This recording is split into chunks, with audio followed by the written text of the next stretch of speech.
Sir అమెరికాలో ట్రంప్‌కు వ్యతిరేకంగా నిరసనలు, అల్లర్లు భారీ స్థాయిలో జరుగుతున్నాయి సార్. అంటే ఒక ఎమర్జెన్సీ స్థాయి పరిస్థితులైతే అక్కడ నెలకొనడం కూడా చూస్తున్నాం. వీటన్నిటిని కంట్రోల్ జేయడానికి ఏకంగా ఆర్మీనే దించుతా అని చెప్పేసి కూడా వార్నింగ్ ఇస్తున్నాడు ట్రంప్. అసలేం జరుగుతుంది అమెరికాలో? ఎందుకు ఈ స్థాయిలో వ్యతిరేకత పెరిగిపోయింది? ఒకవైపేమో ఈ విధంగా ప్రజల దగ్గర నుంచి వ్యతిరేకత, నిరసనలు, మరోవైపేమో మస్క్‌తో గొడవలు. సో ఇవేమన్నా ట్రంప్ గద్దె దిగే అవకాశం కనిపిస్తుందా? అతను రిజైన్ చేసి వెళ్ళిపోయే పరిస్థితులేమన్నా ఉన్నాయా సార్? దీనికి అంతటికి ఏ విధంగా చూస్తారు ఈ వ్యవహారాన్ని? ట్రంప్‌కి ఒక రకంగా వ్యతిరేక పవనాలు వీస్తున్నాయి.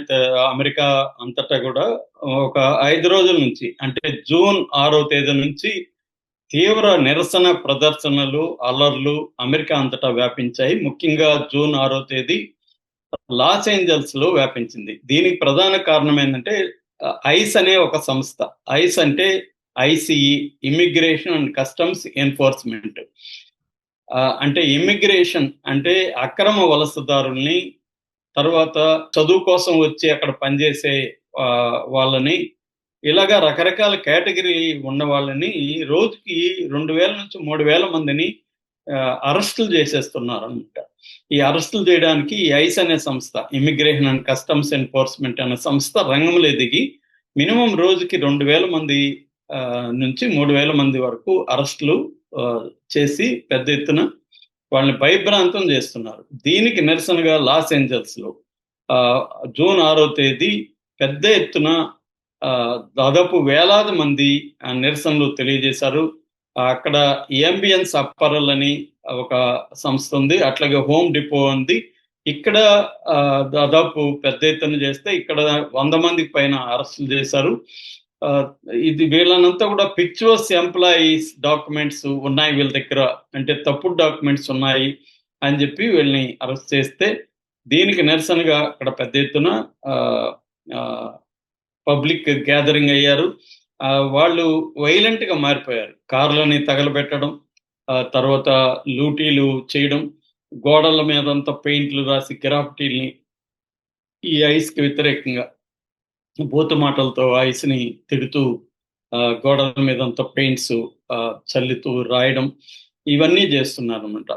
సో ఈ నేపథ్యంలో లారెన్ తొమసి అనే ఒక ఆస్ట్రేలియన్ జర్నలిస్ట్ మీద కూడా కాల్పులు జరిపారు.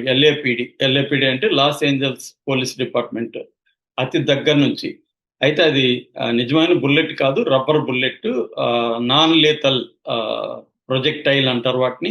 ఈ నాన్ లేతల్ ప్రొజెక్టైల్ అంటే సింపుల్ గా మనం రబ్బర్ బుల్లెట్లు అనుకోవచ్చు. ఈ రబ్బర్ బుల్లెట్ కూడా డేంజరే అనమాట. అంటే ప్రాణం పోకపోవచ్చు కానీ సీరియస్ గాయాలైతే అలాగా ఆమె కాలుకి తగిలింది.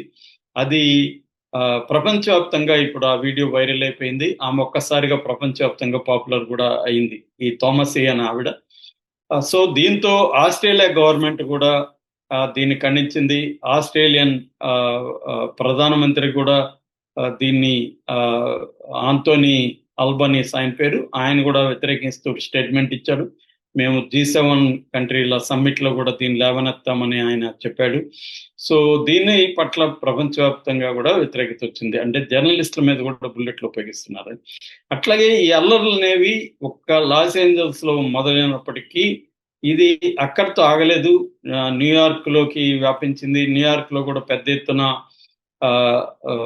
వేలాది మంది పాల్గొన్నారు. అట్లాగే కాలిఫోర్నియాలో మిగతా శాంటా ఇదని, తర్వాత టెక్సాస్ లో ఆస్టిన్, డల్లాసు ఈ నగరాలు, అవి కాకుండా Chicago, Atlanta, Tampa, Boston, Houston, San Diego cities అన్నిట్లో కూడా మొత్తం అల్లర్లు అనేవి చెలరేగుతున్నాయి. ఎందుకంటే ఈ ఇమ్మిగ్రేషన్ మామూలుగా మనకి లాస్ ఏంజల్స్ ని శాంక్చురీ సిటీ అని పిలుస్తారు. అంటే అక్కడ ఎక్కువ లాటిన్ అమెరికన్స్ వాళ్ళు ఇమిగ్రెంట్స్ గా ఉంటారు. సో వీళ్ళని బలవంతంగా చేయడంతో ఇప్పుడు అమెరికన్ పౌరులు కూడా సీరియస్ గా దీన్ని వ్యతిరేకిస్తున్నారు. సో ఇది ఒక అంశం. అయితే రెండో అంశం ఏంటంటే ప్రతిదాన్ని ట్రంప్ చాలా ఫోర్స్ఫుల్ గా చేస్తున్నాడు. అంటే మామూలుగా అమెరికన్ సిస్టమ్ ఫెడరల్ వ్యవస్థ. ఫెడరల్ వ్యవస్థ అంటే స్టేట్లకి చాలా అధికారాలు ఉంటాయి. కానీ ఇక్కడ ఏం చేశాడు, ఈ లాస్ ఏంజల్స్ లో ఎప్పుడైతే ఈ అల్లర్లు వచ్చాయో ట్రంప్ దాదాపు 700 మంది అమెరికన్ మెరైన్స్ అంటే నావికా దళాన్ని సైనికుల్ని దించాడు. అట్లాగే 4,000 మంది నేషనల్ గార్డ్స్ ట్రూప్స్ అంటారు వాళ్ళని, నేషనల్ గార్డ్స్ ని దించాడు. సో ఈ దించడం అనేది అక్కడ ఎల్ఏపిడికి కూడా ఇష్టం లేదు, అంటే లాస్ ఏంజల్స్ పోలీస్ డిపార్ట్మెంట్ కి కూడా ఇష్టం లేదు. ఎందుకంటే ఈ ఎల్ఏపిడిని కూడా వాళ్ళు పట్టించుకోకుండా మొత్తం అక్కడ లా అండ్ ఆర్డర్ సిచ్యువేషన్ ని వాళ్ళ కంట్రోల్లోకి తీసుకున్నారు. దీనికి వ్యతిరేకంగా అక్కడ ఉన్న కాలిఫోర్నియా గవర్నర్ గెవిన్ న్యూసన్ కానీ, లేకపోతే అటార్నీ జనరల్ రాబ్ బొంటా కానీ, వీళ్ళిద్దరూ కూడా అనేక లా సూట్స్ ని ఫైల్ చేశారు ట్రంప్ మీద. అంటే రాష్ట్ర ప్రభుత్వాలే ట్రంప్ని వ్యతిరేకించే పరిస్థితి అక్కడ ఏర్పడింది. మరోవైపు ఇప్పుడు ట్రంప్ది జూన్ 14th ఆయన 79th బర్త్డే వస్తుంది. 79 years ఆయనకి నిండుతాయి. సో ఆ రోజు మొత్తం అమెరికా వ్యాప్తంగా కొన్ని లక్షల మందితో ప్రదర్శనలు నిర్వహించాలని ఇండివిజువల్ అనే ఒక సంస్థ పిలిపించింది. దీనికి ప్రధాన కారణం ఒకటి ఇమ్మిగ్రేషన్ అయితే, రెండవది ట్రంప్ ఏం చేస్తున్నాడంటే అదే రోజే ఫ్లాగ్ డే అనేది కూడా వస్తుంది అనమాట. జూన్ 14th ఫ్లాగ్ డే అంటే అమెరికా సైన్యం ఏర్పడి 250 సంవత్సరాలు అయింది. ఆర్మీ 25th యానివర్సరీ వస్తుంది. సో దీన్ని ఉపయోగించుకొని ట్రంప్ ఏం చేస్తున్నాడంటే దేశవ్యాప్తంగా ఆర్మీ పెరేడ్స్ నిర్వహిస్తున్నాడు. దీనికి $30 million ఖర్చు పెడుతున్నాడు.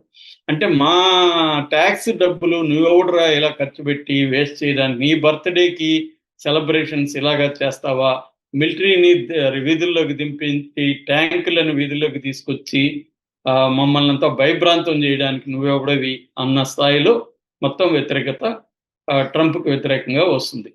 సో ఇది ప్రధానంగా ట్రంప్కి దీన్ని వ్యతిరేకత. దీన్ని నో కింగ్స్ ప్రొటెస్ట్ అని పిలుస్తున్నారు.